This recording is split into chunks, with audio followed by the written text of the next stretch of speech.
Welcome to 5 Points of Articulation, where I review action figures and then articulate 5 points to help you decide if you want to add that figure to your collection. The 5 points I discuss are packaging, presentation, posability, playability, and price. I'm Jason, and if you enjoy my content, please like, share, subscribe, do all the YouTube rigmarole. This is still a pretty new channel, so it really helps. The DC Multiverse Dark Knight's Death Metal wave from McFarlane Toys is now hitting stores, and I was lucky enough to be able to get a hold of Wonder Woman. If you've been watching my channel for a while, you know that I am head over heels in love with the Dark Knight's Death Metal Batman and Batcycle. And when I saw this promotional picture of the new Wonder Woman, I was equally excited. Does she live up to the hype? Will she make me want to get the rest of the wave? Only one way to find out. Let's take her over to the review station and dig in. Starting off with the packaging, and we can see that this is the wider multiverse box, designed to accommodate the build pieces. Collect all 4 in this wave and you'll build the Dark Father. Side A, side B, top, bottom. Oh, and here's the UPC code for those of you who care about such things. And back. Here are the pieces you need to build the Dark Father. Here are the figures you need to get those pieces. And instead of art from the comic, we get this product shot. What's crazy is if you zoom in, you can actually see that the lightning background is blurry and pixelated. For whatever reason, they just didn't use a high resolution enough picture. On the one hand, I do like when boxes have product shots. I think it's just really important to know what you're supposed to be getting compared to what's actually in the box. On the other hand, the picture that they use on the back is also the picture that they use for the trading card. Considering some of the beautiful artwork on some of the other cards, this is kinda jarring. A minor nitpick for an overall great box. For packaging, I'm giving Wonder Woman 1 whole point. Moving on to presentation, and to the top of her crown, Wonder Woman stands at 7.5 inches, though to the top of her head she stands at 7.25. Instead of her usual tiara, she has this kind of spiky crown, which looks pretty awesome. We also see a little bit of a difference in her cosmetic scheme with the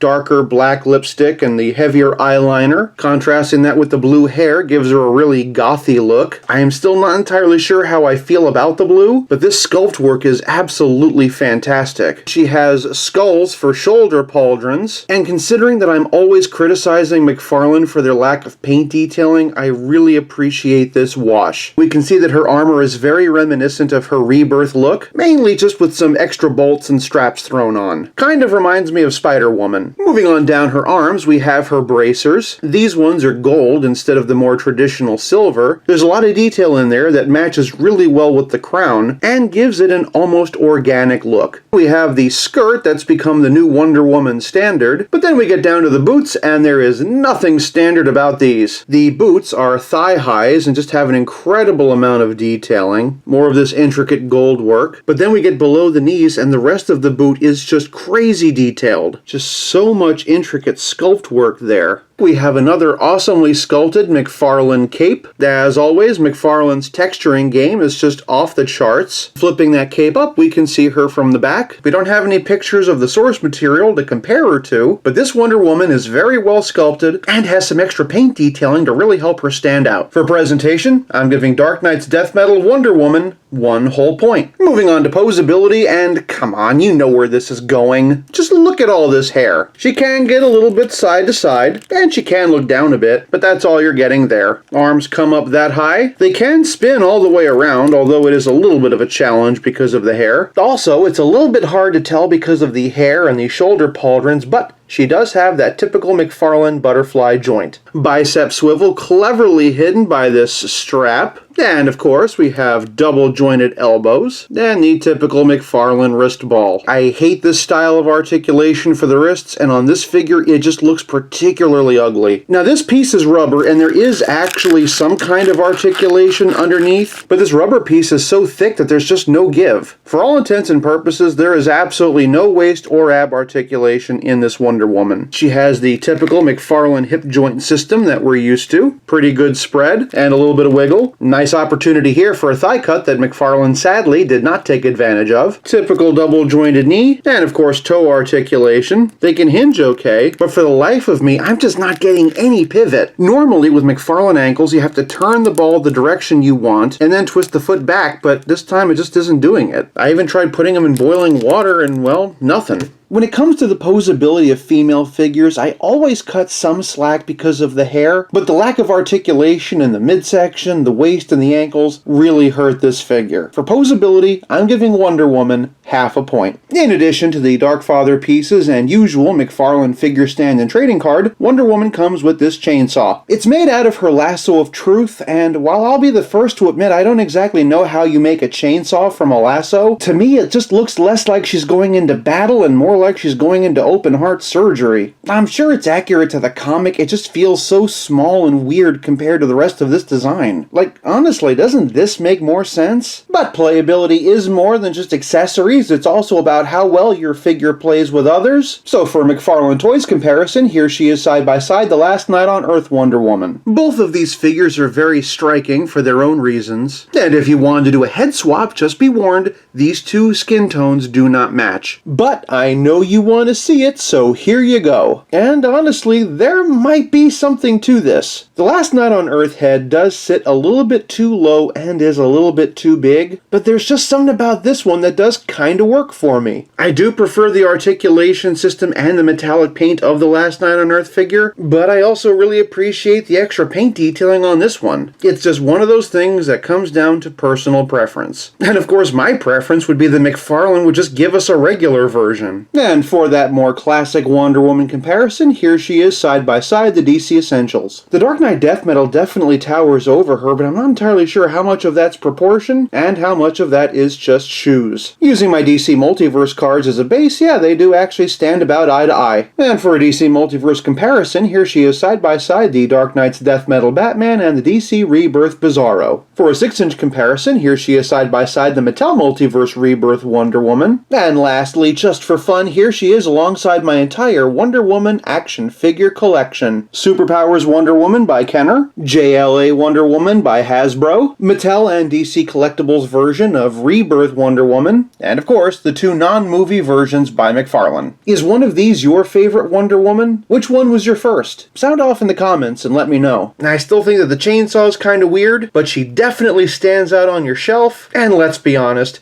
we're probably never going to see another version of this Wonder Woman ever again. For playability, I'm giving Wonder Woman 1 whole point. This leaves us with nothing left to discuss but the price. Depending on where you get her, Wonder Woman will set you back between $25 to $30. Hopefully this review's helped you figure out whether or not that's a price you're willing to pay, but articulation issues aside, for my money, I think she's worth it. For price, I'm giving Wonder Woman 1 whole point for a grand total of 4.5 out of 5. I hope you enjoyed this look at the Dark Knight's Death Metal Wonder Woman. Thank you so much for watching. I'll be back again real soon, but until then, have fun.